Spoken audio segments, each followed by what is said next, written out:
Friend, आज के इस टॉपिक में हम भारतीय संविधान के विकास के इतिहास का अध्ययन करेंगे। ये इसका पार्ट 2 है और इस पार्ट 2 में हम जो है 1857 की क्रांति के बाद जितने भी एक्ट आए उनका अध्ययन करेंगे। तो 1857 की क्रांति के बाद जो भी एक्ट जो है भारतीयों को ब्रिटिश संसद द्वारा बनाए गए वो भारत शासन अधिनियम के नाम से जाने गए। तो इसमें हम उन्हीं का अध्ययन करेंगे। और पार्ट 1 में जो है 1857 के पहले के जितने भी चार्टर एक्ट थे उनका हम अध्ययन करेंगे। 1857 के पहले के जो भी एक्ट थे वह ब्रिटिश संसद द्वारा कंपनी सरकार के लिए बनाए जाते थे और वह जो है भारतीयों पर नियंत्रण स्थापित करती थी, शासन करती थी। तो वो सारे एक्ट जो थे वो चार्टर एक्ट के नाम से जाने जाते थे। लेकिन जो 1857 के बाद जितने भी अधिनियम आए वह जो है ब्रिटिश संसद द्वारा सीधे भारतीयों के मामले को नियंत्रित करने के लिए सारे एक्ट बनाए गए थे। तो उनको जो है भारत शासन अधिनियम के नाम से जाना गया। तो इस चैप्टर में हम भारत शासन अधिनियम जितने भी थे उनकी अध्ययन करेंगे। तो जो पहला था वो 1858 का भारत शासन अधिनियम। इस अधिनियम में क्या क्या हुआ इसको हम देखते हैं। सबसे पहले क्या हुआ कि भारत का शासन ब्रिटिश क्राउन को हस्तांतरित हो गया। दूसरी चीज़ क्या हुआ कि भारतीय मामलों पर ब्रिटिश संसद का सीधा नियंत्रण स्थापित हो गया। पहले क्या था, कंपनी सरकार द्वारा ब्रिटिश संसद शासन चलाती थी, लेकिन अब उसका सीधा नियंत्रण हो गया। और बोर्ड ऑफ डायरेक्टर और बोर्ड ऑफ कंट्रोलर जो थे पहले जो कंपनी सरकार को नियंत्रित करने के लिए ब्रिटेन में बनाए गए थे उनको भी ख़त्म कर दिया गया, क्योंकि अब जो है ब्रिटिश संसद का सीधा नियंत्रण हो गया था। अब जो है एक और काम इसमें हुआ कि 15 सदस्यीय भारतीय परिषद का सृजन हुआ और इसमें से 15 सदस्यों में से एक जो सदस्य होता था वो भारत का राज्य सचिव होता था। वो ब्रिटिश मंत्रिमंडल का एक सदस्य होता था और ब्रिटिश संसद के प्रति उत्तरदायी होता था। तो आपको याद रखना है।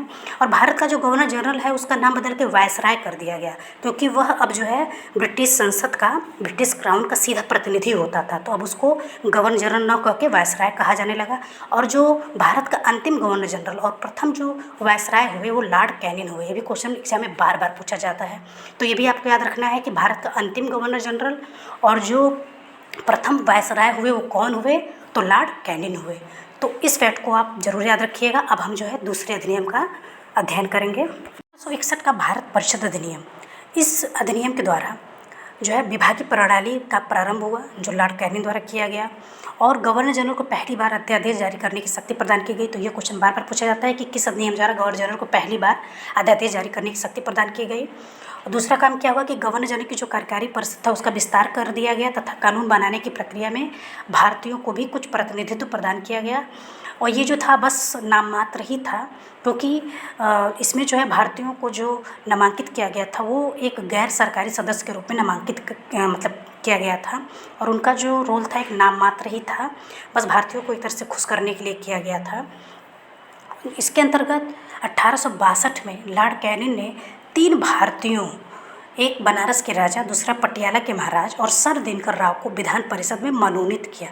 तो ये भी क्वेश्चन पूछा जाता है। तो अभी याद रखिएगा कि किन 3 भारतीयों को गवर्नर जनरल लॉर्ड कैनिंग या वायसराय लॉर्ड कैनिंग द्वारा विधान परिषद में मनोनीत किया गया। अब जो है नेक्स्ट अधिनियम को हम देखते हैं। 1873 का भारत शासन अधिनियम। इस अधिनियम द्वारा 1 जनवरी 1884 को ईस्ट इंडिया कंपनी को पूरी तरह से औपचारिक रूप से बंद कर दिया गया, क्योंकि 1858 का जो भारत शासन अधिनियम था इसमें जो भारतीयों को शासन था वो ब्रिटिश क्राउन के हाथों में चला गया था। तो अब जो है ईस्ट इंडिया कंपनी का कोई अस्तित्व नहीं रह गया था। तो 1873 के अधिनियम द्वारा 1 जनवरी 1884 को ईस्ट इंडिया कंपनी को पूरी तरह से बंद कर दिया गया। तो इसमें बस एक ही फैक्ट आपको याद रखना है। अपने अधिनियम को देखते हैं। 1876 का शाही उपाधि अधिनियम।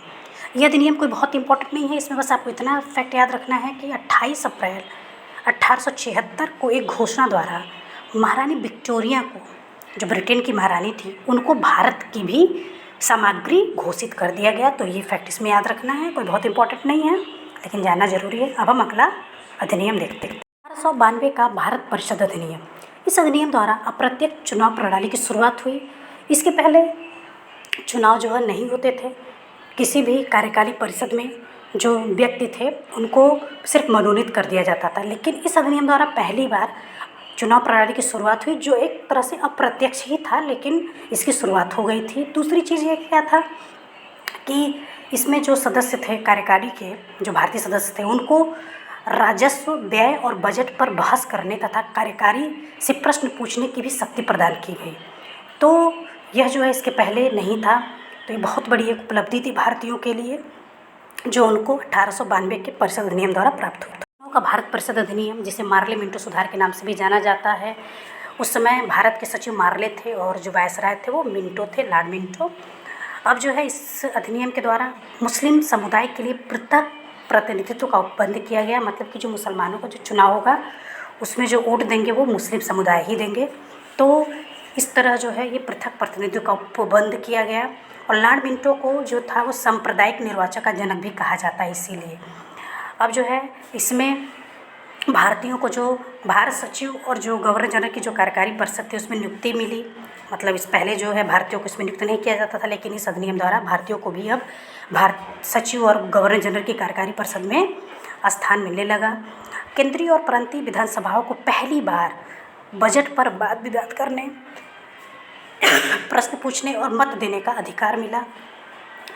और एक चीज़ आपको याद रखना जो बहुत इंपॉर्टेंट है, सत्येंद्र प्रसाद सिन्हा वायसराय के कार्यकारी परिषद में प्रथम भारतीय सदस्य बने।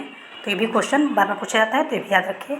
अब जो है नेक्स्ट अधिनियम को देखते हैं। 1919 का भारत शासन अधिनियम, जिसको मॉन्टेग्यू चैमफोर्ड सुधार के नाम से भी जाना जाता है, तो इसके बारे में हम जानेंगे क्योंकि ये बहुत ही महत्वपूर्ण है, इससे बहुत सारे क्वेश्चन एग्जाम में आते हैं।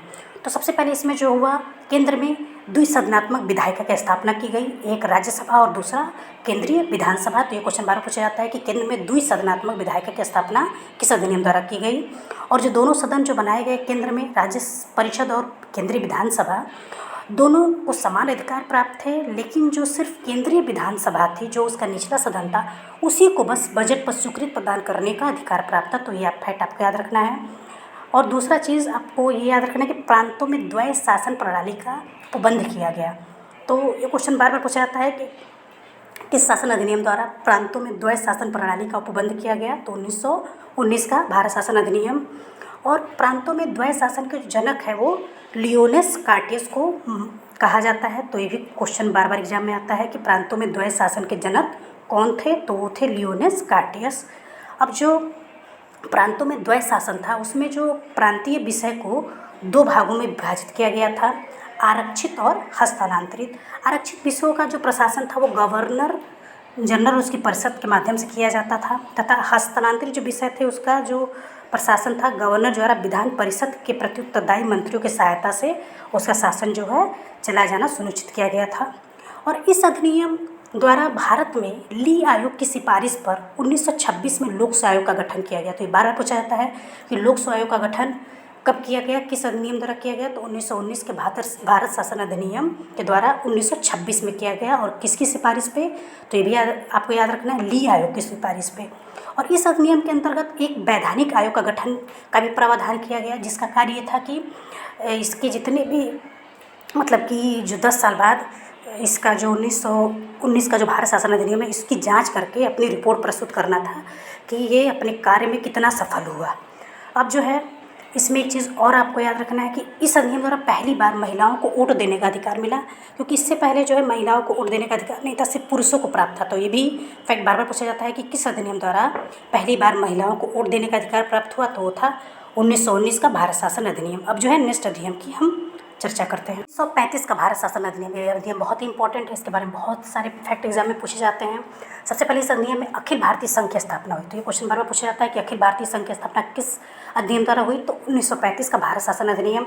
दूसरा, प्रांतों में द्वैध शासन का अंत हो गया। आपने देखा था 1919 के भारत शासन अधिनियम में प्रांतों में द्वैध शासन की व्यवस्था की गई थी, उसको खत्म कर दिया गया और प्रांतों को स्वायत्तता प्रदान की गई। अब जो है प्रांतों से हटा करके केंद्र में द्वैध शासन को स्थापित कर दिया गया। तो ये भी याद रखना है कि 1935 के शासन अधिनियम द्वारा प्रांतों में द्वैध शासन को खत्म करके केंद्र में द्वैध शासन स्थापित किया गया। अब एक चीज़ और आपको याद रखना है कि संघीय न्यायालय की स्थापना की गई 1935 के भारत शासन अधिनियम के द्वारा।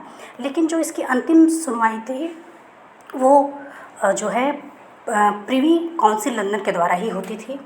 अब इसमें एक चीज़ और किया गया, भारत परिषद का अंत कर दिया गया। आपने देखा कि 1858 की जो भारत शासन अधिनियम था उसमें एक भारतीय परिषद की स्थापना की गई थी, जो ब्रिटिश क्राउन द्वारा भारतीयों पर शासन को स्थापित किया गया था। तो उस भारत परिषद अधिनियम को मतलब उसका ख़त्म कर दिया गया। तो ये भी क्वेश्चन बार पूछा जाता है कि किस अधिनियम द्वारा भारतीय परिषद का अंत किया गया, तो 1935 का भारत शासन अधिनियम। अब जो है जो सांप्रदायिक चुनाव था, आपने देखा था 1919 में मुसलमानों को पृथक प्रतिनिधित्व दिया गया था। अब ये जो सांप्रदायिक चुनाव पद्धति थी, अब इसका विस्तार मुसलमानों से बढ़ाकर दलित जातियों, महिलाओं और मजदूर वर्ग तक कर दिया गया।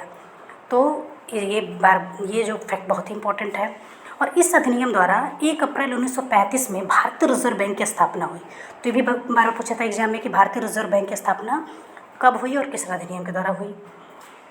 अब इसकी स्थापना पहले जो कोलकाता में की गई थी, बाद में उस भारतीय रिजर्व बैंक को कोलकाता से हटा करके 1937 में मुंबई में स्थापित कर दिया गया। तो ये आपको याद रखना है।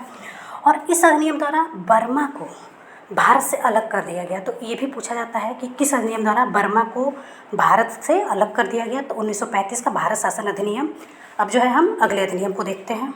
1947 का भारतीय स्वतंत्रता अधिनियम। यह अधिनियम 4 जुलाई 1947 को पारित हुआ तथा 18 जुलाई 1947 को स्वीकृत भी हो गया। और इस अधिनियम द्वारा 15 अगस्त 1947 को भारत और पाकिस्तान नामक 2 अधिराज्य बना दिए जाएंगे और उन्हें ब्रिटिश जो शासन है वो सत्ता सौंप देगी। इस अधिनियम द्वारा यह निर्णय लिया गया कि सत्ता के दायित्व को दोनों ही राज्यों की संविधान सभा को सौंपी जाएगी। और ये जो संविधान सभा है दोनों राज्यों की, वह जो मतलब भारतीय द्वारा जो है कानून बनाया जाएगा। और जब तक कि उनका अपना कानून बन के तैयार नहीं हो जाता है, तब तक जो है 1935 के भारतीय शासन अधिनियम के द्वारा ही उनको शासन चलाना होगा। और एक क्वेश्चन और जो है एग्जाम में बार बार पूछा जाता है कि भारतीय संविधान का मुख्य स्रोत क्या है। तो आपको बताना है कि 1935 का भारत शासन अधिनियम जो है भारतीय संविधान का मुख्य स्रोत है। तो ये क्वेश्चन कई बार एग्जाम में पूछा गया, तो ये फैक्ट आपको याद रखना है। अब जो है इसमें एक चीज़ और किया गया कि जो देसी रियासतें थीं उन पर से ब्रिटिश का जो प्रभुसत्ता था उसका अंत हो गया और उनको देसी रियासतों को स्वतंत्र कर दिया गया कि वो किसी भी अधिराज्य में जो शामिल हो सकती हैं और अपने भावी संबंधों को निश्चित करने के लिए भी उनको स्वतंत्रता प्रदान कर दी गई।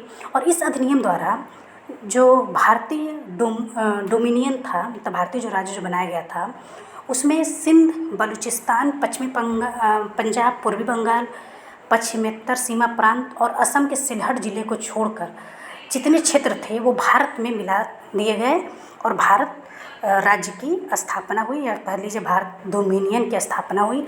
और ये जो थे सिंध, बलूचिस्तान, पश्चिमी पंजाब, पूर्वी बंगाल, पश्चिमेत्तर सीमा प्रांत, ये सब और असम का सिलहट जिला, तो ये सब को मिला करके जो है पाकिस्तान अधिराज्य बनाया गया। तो ये फैक्ट आप याद रखिएगा। जो है हमारा चैप्टर यहीं पे ख़त्म होता है और जो हमारा जो अगला टॉपिक होगा वो संविधान सभा से रिलेटेड होगा। तो भारतीय संविधान के इतिहास का जो ये 2 पार्ट है, इसमें मैंने सारे फैक्ट को और एग्जाम से रिलेटेड जितने भी क्वेश्चन आते हैं सबको मैंने कवर कर रखा है। तो दोनों पार्ट को आप अच्छे से देख लीजिएगा और ये दोनों पार्ट देखने के बाद आपका एक भी क्वेश्चन एग्ज़ाम से छूटेगा नहीं, गलत नहीं होगा, ये हमारा दावा है। आप दोनों भाग को ज़रूर देख लीजिएगा और अच्छे से इसका अध्ययन कर लीजिएगा। धन्यवाद।